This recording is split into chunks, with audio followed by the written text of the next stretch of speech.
Seems good. Seems fine. Maybe I can put this in something else. Weird.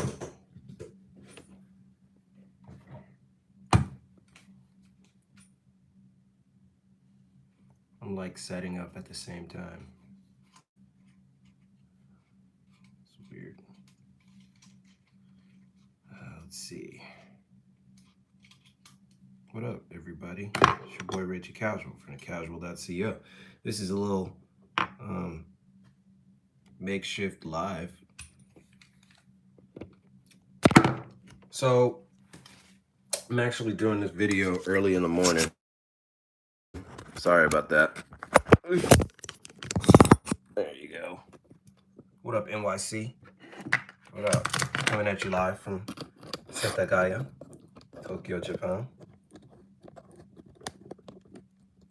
Real close up on my whiskers there. All right, so what's up, everybody? Oh man, this is nice. I didn't know that was gonna do that. Awesome. What's up, everybody? It's your boy Rich Casual from TheCasual.co. So today I want to talk about something that's really that really grinds my gears.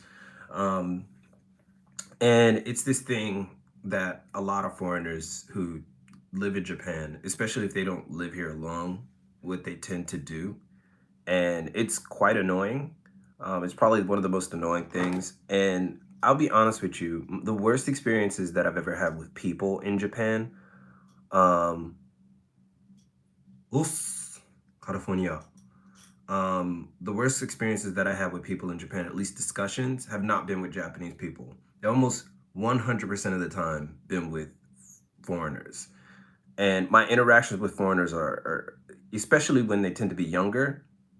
Older foreigners, really, they're cool. But younger foreigners tend to be a little bit grating sometimes because their enthusiasm for Japan often supersedes their logic. And it's super annoying sometimes. And they just for lack of a better term, they just weeb out. They weeb out on Japan. Like, Japan is this perfect place that can do no wrong.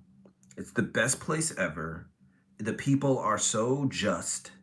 And it's the only thing that's bad about Japan is how the foreigners disrespect it, as if they're like Japanese themselves, right? So they go into this whole like, I'm like the Japanese, therefore I should get treated that way. And I'm gonna and to be more Japanese, I'm gonna call out when foreigners do bad things. And it's super like annoying.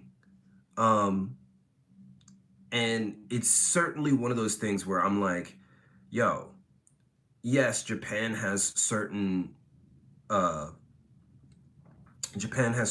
like cultural nods that, you know, maybe like the city is clean or something like that. Or like I was having a conversation with somebody and they were talking about how they saw this, you know, late night video of people walking around in Shibuya and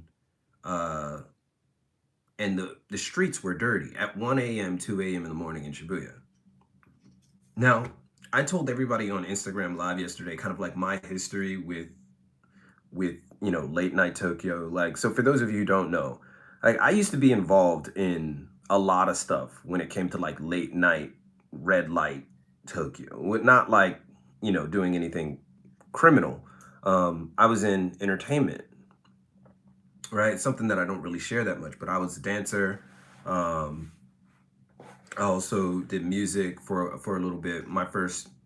Basically my first year and a half in Japan, it was really quick into it. So that was one of the things that a lot of people don't know, is that when I came to Japan, like I always explain to people, you know, where my interest came from. It's like how my experience is. And I always have to explain my experience was a little bit different because when I came to Japan, I could actually communicate in Japanese. Not as good as I can now, but I could communicate as soon as I got off the plane. I could order my own food. I could find out where I needed to go. So I had a proficiency in the language that allowed me to do a lot of things a lot quicker. So I got into a lot of things much quicker than the average maybe foreigner who comes here who doesn't really have those language skills at that moment. They eventually get them, but at that time, and just a short little segment of it. At that time, I'm like at the beginning of my life in Japan. So you can imagine, like, if you're studying Japanese in Japan, it takes about a year to reach that kind of fluency, maybe 6 months to a year. So, like, you're adapting yourself to Japanese lifestyle. Here I am, still super American, but I already knew like Japanese language. So my personality was still intact. My wants, my desires were still intact, and I could do a lot of things because all of that was still intact. So for me, like going to clubs or going to, house parties or going to, stuff that most people were going to was easy. Like I could just go. And I got involved in music and in dance really fast. Within like the first 5 or 6 months while living in Japan, I get involved super quickly. So that was one of the things, like throughout my entire first year in Japan, I was already involved in that. And I always used to see like nightlife Japan. Like that was a big thing. Like nightlife Japan was something that I did constantly. And that was one of the first things that I noticed is that at night, Tokyo is, or at least the areas that I was going to, like Shibuya and stuff like that, it can be kind of dirty, right? And so this conversation that I was having with this individual, he was like, the reason why it's dirty at night in Japan, and this is them watching a video, is because of the foreigners. It's foreigners. It's foreigners throwing trash on the ground. And I'm sitting there, I'm like, no, bro, it's not the foreigners. Like, it's also Japanese people who are throwing trash on the ground. But if you guys have ever been to Japan, if you ever witnessed Japan, a lot of people say that Japan is very clean. And it is. Japan is incredibly clean.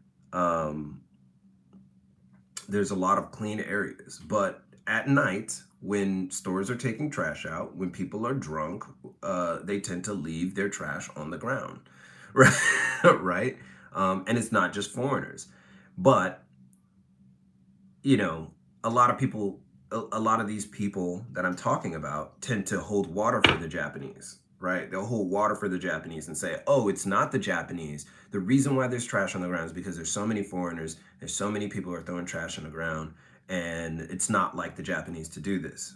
And, when you see a group of dudes at night drinking, and then after, go to kombini, and then after they're drinking their green teas, and then they're sitting right in front of the kombini, and then as they're finishing those green teas or halfway finish them, and they just set them on the ground right in front of the kombini, and then the kombini people have to come out, but there's so many people out there, and they're all Japanese, a group of Japanese dudes just setting their trash on the ground. They may lightly place it, but it's there and I see it. And then as people walking around, things are getting kicked around, things are getting all over the street. There's a reason why that Japan has these big ass like trash compactors after the nightlife is over at around 5, 6 o'clock. And then they have these street cleaners. They have literally these big ass street cleaners every single time. And it's not just foreigners. The big majority of people who are out at that time are Japanese. Why? Because Japan happens to be 98% Japanese. So no matter how many foreigners are going to any area, there's going to be way more Japanese in any place. So the whole thing is blame the foreigners. And the reason why this happens is because that is like the uber Japanese line of thought, like the xenophobic Japanese line of thought, which isn't present in every Japanese person. It's present in this kind of like there's this line of thinking in uh it's kind of like this group in Japan that wants to kick everybody out, super like xenophobic nationalistic Japanese. And that's their line. That's where that comes from. The whole blame the foreigners thing, that's where it comes from. And there's so many Japanese who no, actually there's so many foreigners who actually take that line of thought, who adapt that, because for many of them, they don't even want anybody else in Japan. Like it's their Japan. Like, oh, it's my Japan. Like I'm like the Japanese. There's so many foreigners in Japan who are trying to be Japanese that that I tend to stay away, right? Like It's unfathomably uh, ridiculous how many foreigners in Japan are trying to be Japanese, and gain respect from the Japanese, or have this idea that as long as I toe the line for Japanese, they'll appreciate me more, even when they're not looking at them doing this. Like, even when the Japanese aren't paying attention to them doing this, they feel like they're holding water for them in instances where they blame the foreigners. Oh, foreigners are so loud. And they will say this. They will literally say, as a foreigner, they will literally say things like, oh, foreigners are so dirty, as if they're not a foreigner themselves. Like, it's crazy. They will literally do it. They will literally call, and the reason why they, and it's funny how they call people foreigners, because that's what Japanese. It's literally a Japanese translation, right? It's literally a Japanese translation. You know, Japanese, they have two words for foreigner. One is gaikokujin, and one is gaijin. Um, Gaijin is a more colloquial term that is kind of seen as derogatory by some foreigners. Gaikokujin is literally means outside country person, person from an outside country, if I were to use a better sentence. But both of them mean essentially the same thing. But there's many of them who, who translate it and just call everybody a foreigner. Like, everybody who's not Japanese a foreigner. These are the same people that get, you know, that look, they're the same people that'll look down on mixed Japanese the way that some Japanese do, right? So these are people who are also foreigners who look down on other Japanese people, or are jealous of Japanese people who are like who would say things like, "Oh, I wish I was mixed Japanese, or at least I wish I was from Japan." And you might actually say something like, "Yo, well, Reggie, why are you there?" And I have to admit, I have a fascination with Japanese language and culture. It's my field of study. It's something that I enjoy. I enjoy the history. I enjoy the culture. I enjoy the people. At times there are things that I enjoy about Japan. And of course, most of I enjoy the fashion. I've worked in fashion for some time. Um, I enjoy the camaraderie with certain people.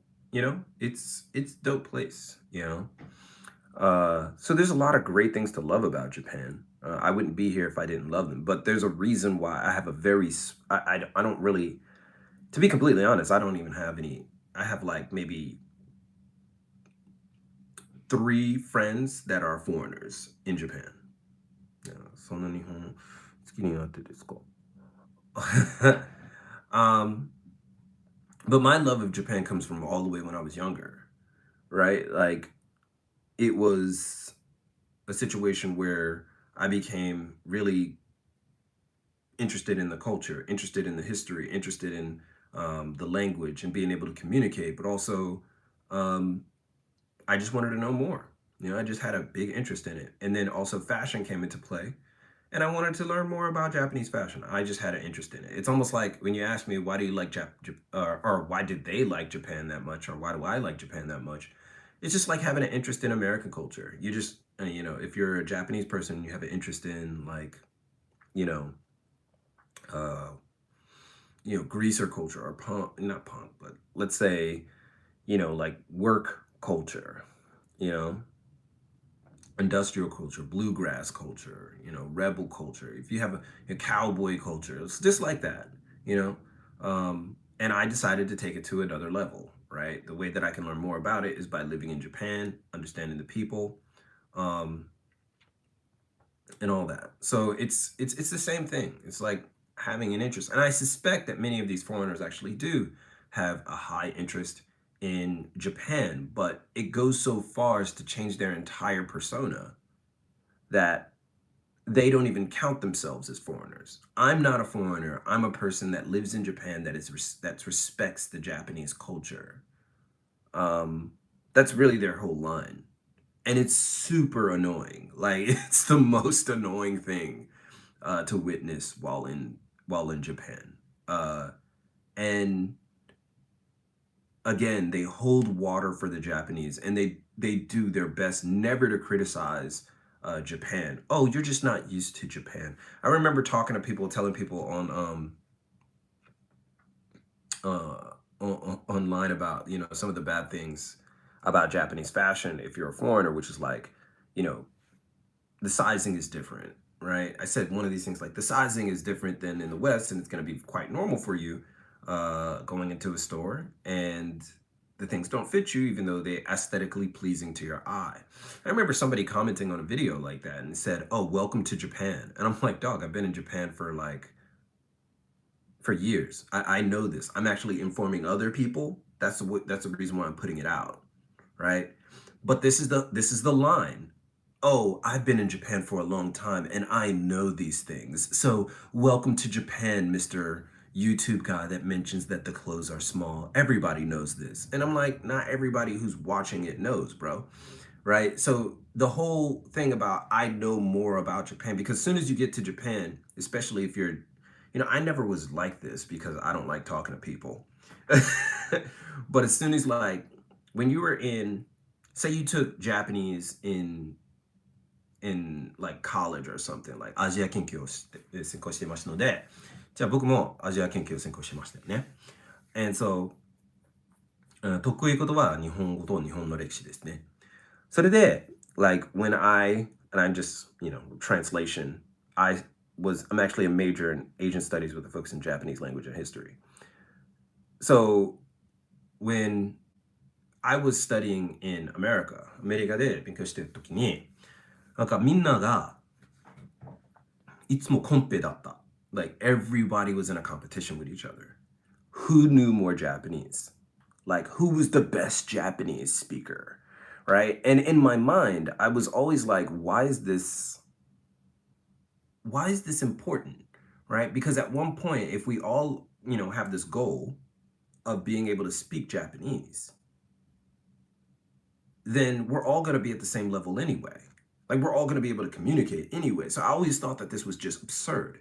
Like the whole point is to, speak Japanese, like to converse in Japanese. So I always thought that this line was just incredibly stupid and just dumb to have this competition amongst peers who were interested in the same thing. And the only thing that we needed to do was just help each other. So I never told anybody that while I was in school. But I was always like, why? Why is this important? Well, it's important because there were people who wanted to be more Japanese than the next person. Like, I know Japanese. They're going to respect me when I go to Japan, yada, yada, yada. And then when I ended up moving to Japan, that line of thought had to end because now I'm in Japan. Now I'm a foreigner in Japan. And you know, I'm gonna have to speak anyway, right? I'm gonna have to communicate with Japanese people anyway. The crazy thing about this is that once I entered Japan, a new competition arrived, right? This new competition amongst many foreigners who are also, you know, at least my level or sometimes even higher level in Japanese than I. The new competition is who can be more Japanese? Who can be like the Romans, basically? Like who's more Japanese? And, you know, as a brown skinned person, you know, I never had that ability, you know. I never could be more Japanese than what I know, right? And so like it was always this thing that when it came to like when people talk to me about like racism in Japan, I never felt that. Yes, it is.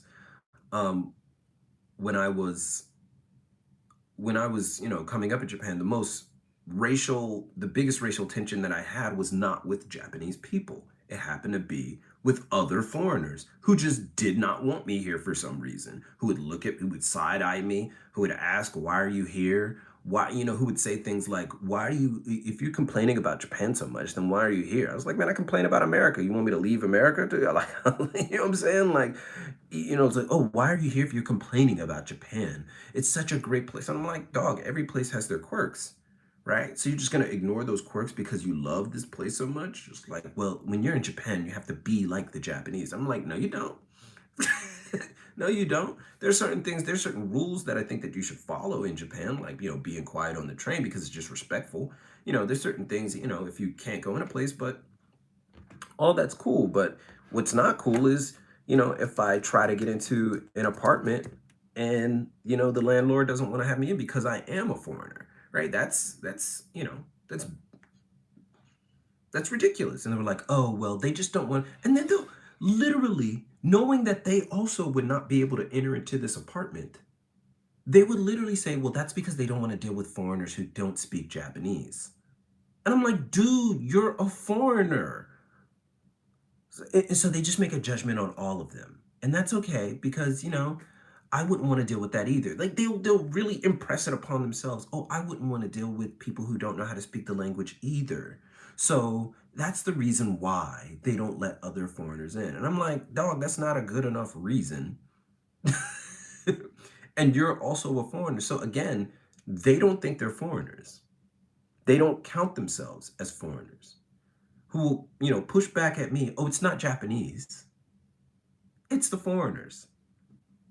Um, you know, Our foreigners are the only people that are allowed on trains. Have you seen a group of, you know, have you seen a group of Japanese girls at night going to Shibuya, ready to go to a club, putting their makeup on in the middle of the train, talking to each other over people in the loudest voices possible? Have you seen that? Because I have more than once, right? More than enough times. Because guess what? Most of the people in Japan are Japanese. So when you go on a train, most of the people are going to be Japanese. And even other Japanese people who are sitting on the train find these type of people who are also Japanese quite annoying, right? Like they'll see a group of dudes yelling on the train who are also a group of Japanese dudes, super loud voices at night, going crazy, right? Other Japanese also complain about this. When you're talking about, I've seen more young Japanese sitting there's actually seats on trains dedicated for people who have like medical conditions or are older. So like, you know, women who are pregnant, women, people with children, older people, they have like seats for them on the train, specifically tailored for them. I've seen more Japanese people sit in those seats and not give them up than anybody. Than anybody. I've seen more young Japanese people sit in those seats. But I have to use it in terms of what we use, right? I'm calling them foreigners right now for this for the simple fact that that's how we communicate with each other, right? That's what we call each other. And it's so jacked, but I have to use that terminology for people to understand kind of like the dynamic. So it's not like I typically don't go out and call people foreigners. I simply ask them where they come from, right? Or I ask them what their name is. But for the sake of this, I can't tell you, oh, the English person or the American person or the person from Indonesia. Like that's ridiculous, right? So I'm not gonna do that in this situation. So here we go. Um, and normally in a normal situation, I would say what they are. But for the most part, if you really want me to be technical, a large majority of them are white people. So do I go there? Right? Do you want me to go there? Because a large majority, let's be honest here. Most of the people who tend to come to Japan who are foreigners are either from Asia, like Korea or China. But the ones that I've had the most problems with, the ones that I had the most issue with, are white people. So you want me to say that? Right? Right? These are the people that I'm talking about. 99%, because every time I meet a black person in Japan, they don't act like this. They do not act like this. I have not met a black person who I have not met a black person who act like this before. Most of the black people that I met in Japan are incredibly similar, are in the same situation that I am. Kind of keep to themselves, stay quiet, do their work, do their job, learn Japanese. Almost every single black person that I met in Japan speaks almost, I'm not going to say perfect because we'd never admit that, but they speak incredible Japanese. I know black person who works at Sony Japan, I know a black person who works at Rakuten, um, I know a person who, they're not all in the military, right? They're all like successful people. They went to school out here, or, they studied Japan before they came. They kind of understand the dynamic of what they're in, right? And so that's really the difference. And if I were to really be real, if I were to really be real, the dynamic is different because a lot of them, they come from America.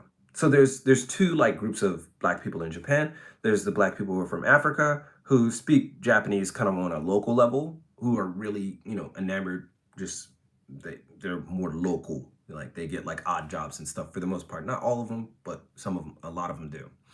And then there's black people from America. Now, a lot of the black people from America end up like doing things like teaching, or they're either going to school here, or they do Japanese before they came and they end up getting jobs. And and their situation is much different because they're already, if they're from America, they already are coming into Japan cautiously, right? They're already coming into Japan cautiously because they know how it is in America, right? So they know, like, I'm not, my expectation, basically the expectations are low. The expectations are super low for black people. They just hoping that, well, at least I ain't gonna get shot on the street. At least I'm, there might be some racial tension, but it's gonna be okay. Like, I'll be fine. I like Japan. I'll do what I can do to enter into this society as much as I can. But what they come to find out, many of them who kind of stay for a longer time, is that, wait a minute, it's much easier to live here in Japan than it is to live in America, because at least the discrimination that happens in Japan is so marginal, and it's so marginal that I can live here comfortably and I can be myself. I no longer have to just be black. I can be Ted. I can be Kevin. I can be Darian. I can be Reggie, right? I can be myself. I can, there's certain things that I know, but I can be myself. I don't have to be black person first and then myself. I can be myself and then I just happen to be this. And that is a very comforting thing. When you come to this thing like, oh crap, like I can be me, right? All the things that I like, all the things that I do, I can be who I am. So that's the dynamic for a lot of black people from America or from like Western countries who end up coming to Japan. That's just the reality. That's at least in my experience. I'm not going to act like everybody's experience is that way. But that's why when you go to a video, if you see like how is it being black in Japan, and they interview all these people and they largely have like very similar kind of views, like, oh, it's fine. It's fun, right? Like they don't really have that many harsh things to say, right? And that may be surprising to some people, but it's a very common thing.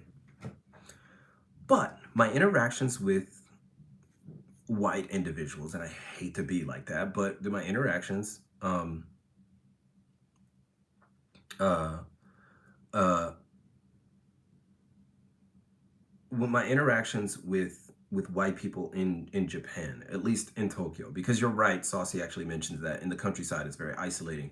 I live in Tokyo, so it's a very cosmopolitan. It's as cosmopolitan as Japan gets. So I get that. But my interactions with white people in Japan, I'll leave it up for live. My interactions with white people in Japan have been up and down. Most are really, really cool. Like, I'm not even gonna front. Most people are cool.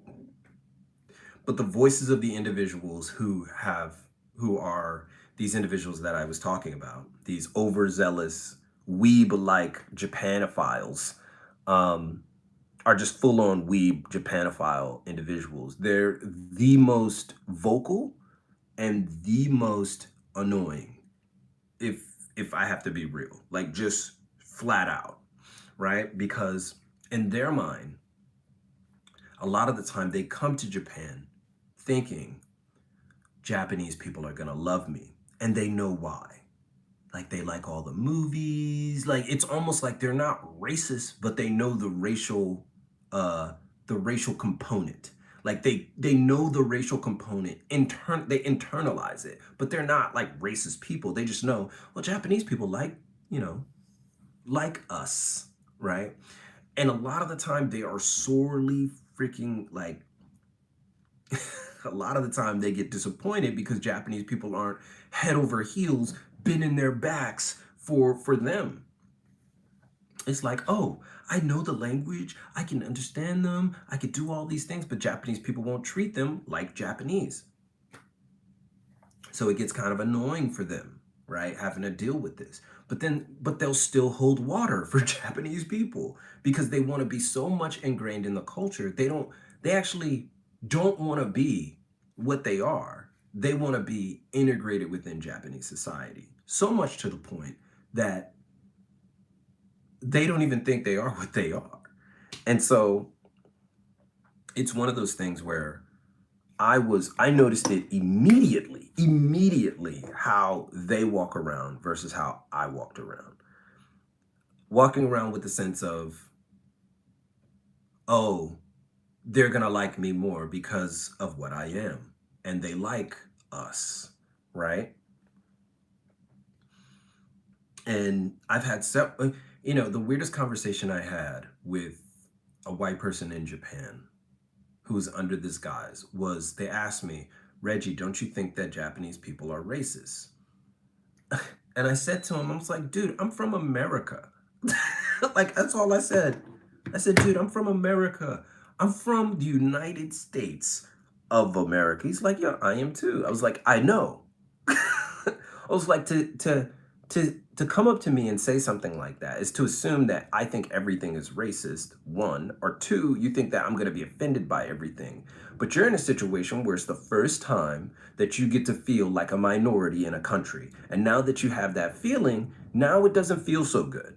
Now you see, now people aren't outright just being mean to you. That's not the point. Now they're just doing things subtly and you don't like those subtle things. And now you're complaining about it, just like when we're in the United States and people complain about what you think are small things. And now you're in this situation where you're complaining about the small things. Like, I'm from the United States, bro. Like, you're talking to me about something that and I didn't even grow up in the worst of situations.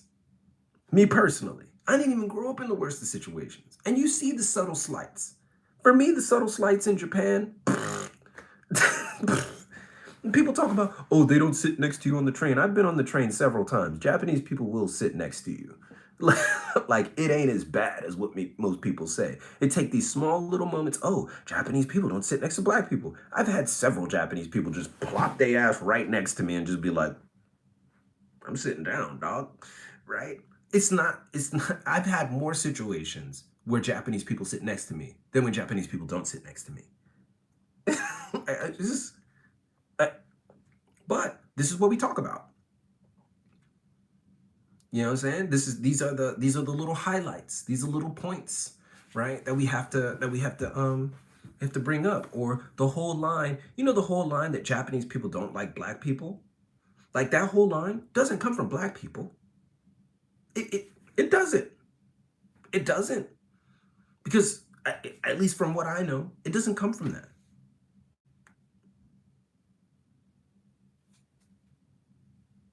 It doesn't come from that.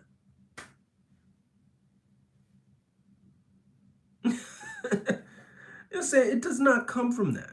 It does not come from that. It comes from what certain people in Japan have decided to be like, oh, in my mind, maybe it's more sinister. Like, more conspiratorial.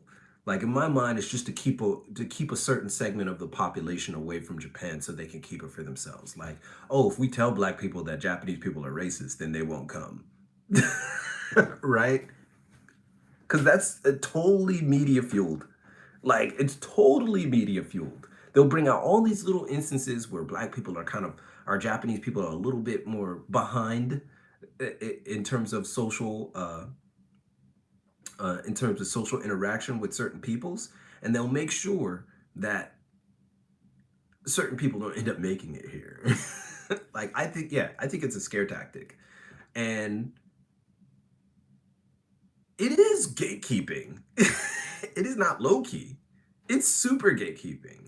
And when I came here and I found out that that wasn't the case, I was like, sure, there are things that are kind of shady in Japan, but for the most part, the amount of Jamaicans, Caribbeans here, like the amount of Jamaicans, Caribbeans, Africans, uh, you'd be if you're a black person from America and you came here and you went to certain areas and you see the amount of you see the amount of Japanese people who love Caribbean culture, who love um, like West Indian culture, like who are involved, who like marry Jamaicans, right? Or Africans, or if you've seen the amount of people who do this, you'd be like, wait a minute. I thought that the vast majority of Japanese people are not like this. No, no, no. There's like a big ass contingent of Japanese people who are like in love with like that culture, right? Straight up. It there's a there's a dance hall queen of Japan. Like if you don't know what dance hall is, then check out that culture. But there's a dance hall queen of Japan. Like straight up, they have dance hall competitions in Japan, and they're quite popular, right? Super popular. Reggae, super popular in Japan. They got reggae clubs all over the damn place in Japan. You take a black person and take them to a reggae club, there'll be somebody in there. You take a black person, go to a reggae club, they're probably the most popular person in that place. So the whole idea that this doesn't exist, that there's everybody in Japan is somehow like these super nationalistic, xenophobic individuals that'll want to kick out all the black people. That is not the case. It's not the case. You know, it's not the case. And what I find, and the reason why I got on today is because I was like, yo, this is just getting overboard, right? Like it's getting to the point where I have to say something with the platform that I have to really, explain this in more detail as a real, as a real individual. There are things in Japan that are fantastic. I love living here, right? I love it. There's nothing that I wanted to do more than live in Japan and experience Japan for what it is. Yume you know? So it was my dream, and I'm living that dream, and I'm appreciated every day. And I've made Japanese friends, acquaintances. It's fantastic. There's a lot of great things.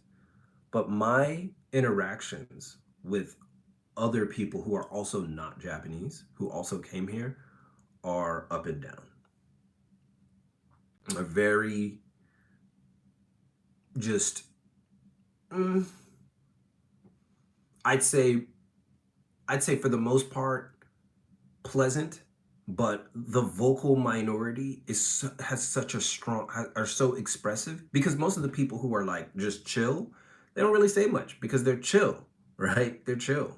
They don't have to be like super ridiculous with it. But the people who are kind of like um who are just a little bit more overzealous, they're they're their actions are tough to swallow. Don't let these people kind of um don't let these people deter you from coming to Japan, right? Japan is an amazing place.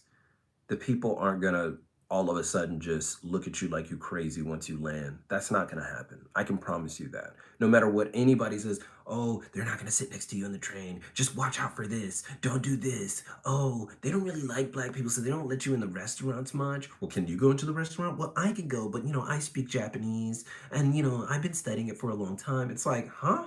It's like, no, no, no. That's not the case. You want to feel special, right? That's just wanting to feel special. Like I speak Japanese, you know. Um, Japan should shut its borders to all permanently and with very few exceptions. I don't think that's the answer. Uh, but you know, I think that the world should be open to most people, even, in these circumstances that we live in. Uh, you know, it's whatever. But, you can't do certain things now. But I think most people's, I think people should experience Japan. It's a wonderful place. And I think the people that have that line of thinking, like Japan should not ever have anybody come to Japan except the ones that they deem worthy. Um, I think it's backwards, in my own opinion. I think it's super backwards. Um, uh, I think it's just backwards to think like that.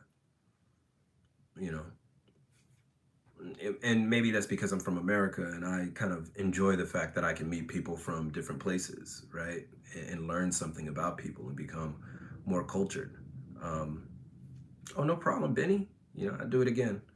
Um, I think it's important. And so if you're scared when you come to Japan, if you're scared to actually learn about people, you're gonna just take all the negative things and assume that that's the worst thing about them. When you'd be surprised how many Japanese have a genuine interest in what you have to offer. Um, um, and it's not, I try to not to go to the anime and manga thing. Um, um, I don't think like Hispanics, like the Latin peoples in Japan, like they tend to have, same kind of lifestyle as long as it's cool. Um, but my this whole conversation is about the carrying of water for Japanese, as if the Japanese don't do bad things to their own country. Like they don't litter on the ground, or they don't speak loud on trains, or anytime that happens, it's the foreigners who do it. And at least that's the line of thinking. It's the foreigners who do it. It's not the Japanese. The Japanese are honorable. The Japanese are well mannered. They're well tempered. Like it was a Japanese dude who went into a bar during the height of COVID, when COVID started really ravishing Japan. It was a Japanese dude who went into a bar knowing he had COVID without a mask and making sure, and literally saying saying in an interview, like, why did you go in the restaurant? He says, because I wanted others to get it too. This dude ended up dying, but he also ended up giving a lot of people COVID. That's a story you don't hear, because that's not the line of thinking. There's literally a Japanese dude, you can go back, Japanese dude goes into a bar without a mask. He had COVID, when COVID was going on, and he did it on purpose. Like on purpose. You hear stories like that all the time in Japan, all the time, with people just acting ignorant, just doing stuff because they felt like it. Japanese people, it's not rare, it happens a lot. You know, like not all these people are just perfect people. A mom and a dad go out, leave their 9-month-old daughter inside a hot, smoldering house without any air conditioning just to go out to get something because they wanted to go out at night. And oh no, a single mom goes out at night with her friends, leaves her baby in the house alone, comes home, the baby died because it's in the middle of the summer. This is not an uncommon story. This is a Japanese person. The honorable Japanese people. Yes, this happened, right? So they're people, just like anybody else. A lot of them make mistakes. A lot of them do dumb stuff, right? Nobody wants. You really don't want to talk about how there's women only. There's women only cars. There's women only train cars at certain times of the day because women get groped on trains, in crowded trains. And people know about this, but it's so common that they made in whole ass trains. They made whole ass trains for women, like women only trains, because this was such a big problem. We don't want to talk about that. We want to talk about, we don't want to talk about how bad the suicide situation is. that they literally had to make safe doors at certain train stations so people can't just fall onto the train and kill themselves via train. We don't want to talk about that. We don't want to talk about the egregious behavior of train spotters. There's these guys who are actual, well, they're train spotters. They go out to like different trains in different areas and they take pictures of the trains. But these people are some of the most egregious Japanese people that you could ever meet. They are bullies. They're they won't bully me because I'll smack the hell out of them. But they're bullies to like middle school kids. They cut down trees. They do all kinds of stuff to Japan, their own country, right? This is the reality, folks. This is not, this is, you know, these are the things that these people who hold water for Japan don't want to present because it shows that Japanese people can be just as vile as anybody else. That's what it shows, right? That's what it shows. They have the capacity for great harm, but they also have the capacity for great good. My thing is just be reasonable in your assessment of the Japanese. Is Japan largely clean? Yes. Right? Right? Is Japan largely, are Japan cities largely clean? Yes. Does that have a lot to do with the Japanese people? Yes and no. Actually, the reason why Japan is clean is because they always have people picking up trash during the day.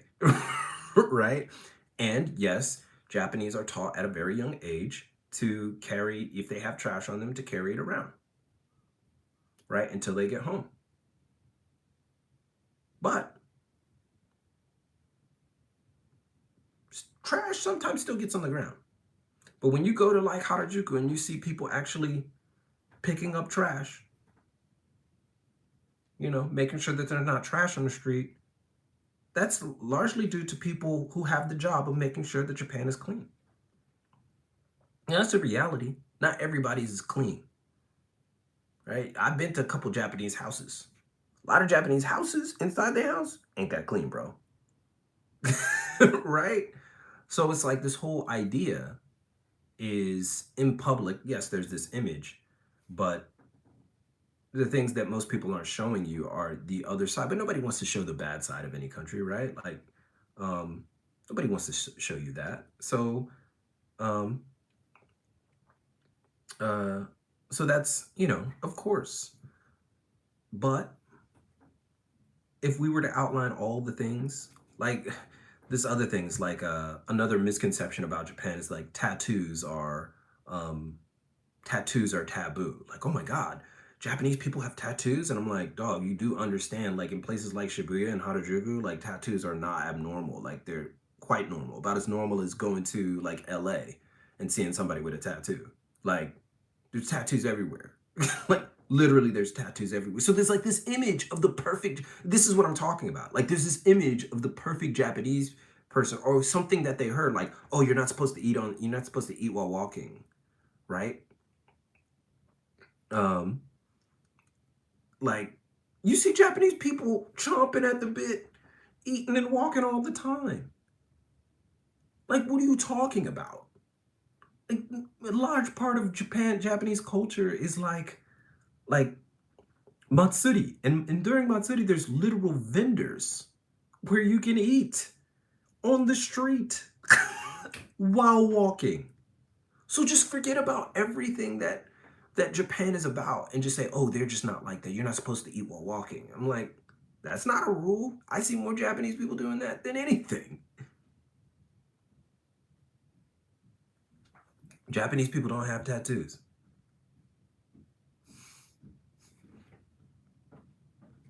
Are we being serious right now? Because there's tattoos everywhere in Japan. I could take you to a tattoo place that's in full view of everybody. Full view of the street in the same area within like 3 of them within 5 minutes of each other. There's a ton of Japanese people with tattoos. There's so many. So many. And this image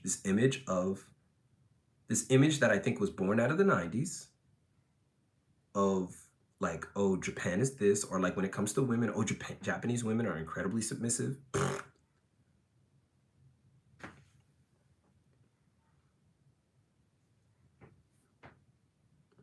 I'll get into all of that in future videos. So I think that this is something that you all need to hear and you all need to know. Like there are people out there who are pushing this line of thinking of Japan that is incredibly skewed. It's not all the way false, but it's incredibly skewed. And being skewed, you're not going to get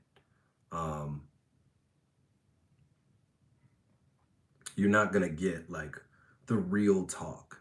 And so when you come to Japan, I want you to be like fully prepared for all the positives and the negatives, right? Or even just everything, right? So you could kind of, maybe that's part of, maybe something like tattoo culture, or maybe having tattoos, maybe that's a part of your lifestyle. Maybe you have tattoos, and knowing that in Japan you can actually wear them, but there are certain places where you cannot show your tattoos, like at onsen or the beach. Yes, they have those situations, but as far as in public, when you're on the street, pretty much nobody bats an eye. Those are just the rules that they have for their country. And that's okay, right? That's okay. But the simple fact of the matter is that you have people who are claiming that that is somehow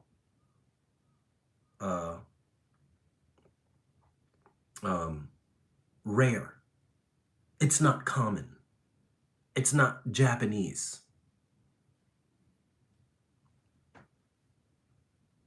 These people who even look at Japanese who take up other cultures like, oh my God, I can't believe that they're doing that. Gehin, gehin.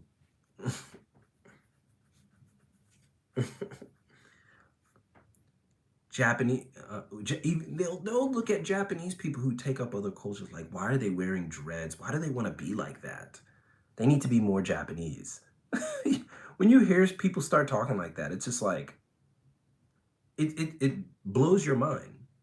And people who are not Japanese complaining about other Japanese being less Japanese than what they deem necessary or what they have to be. To them, this is the reality. And again, I don't normally say this, but yeah, I'd say 90% of my bad interactions in Japan come from these kind of individuals, these kind of individuals. The vast majority of foreigners that I've met in Japan, or vast majority of individuals that aren't from Japan, cool. They're fine. They're genuinely good people. And not that many people are gonna hear that part. They're just gonna hear that negative part. But that's okay. I know where I stand. But that vocal minority is incredible, is so vocal that they're the ones that are giving the image of Japan, and understand that they want to be Japanese. I'm just going to say it. They want to be Japanese. That's their desire, to be Japanese. It's the foreigner's fault. The Japanese are not at fault. They're my people. That's how they feel. You're going to have to beware of them. And that's all I got. So I'll keep this one up, let you guys watch it in the future, but I got to go do some stuff. And I hope you kind of understand a little bit more about kind of the intricacies of Japan through the lens of being a person who's not a Japanese person, but also living here for a while.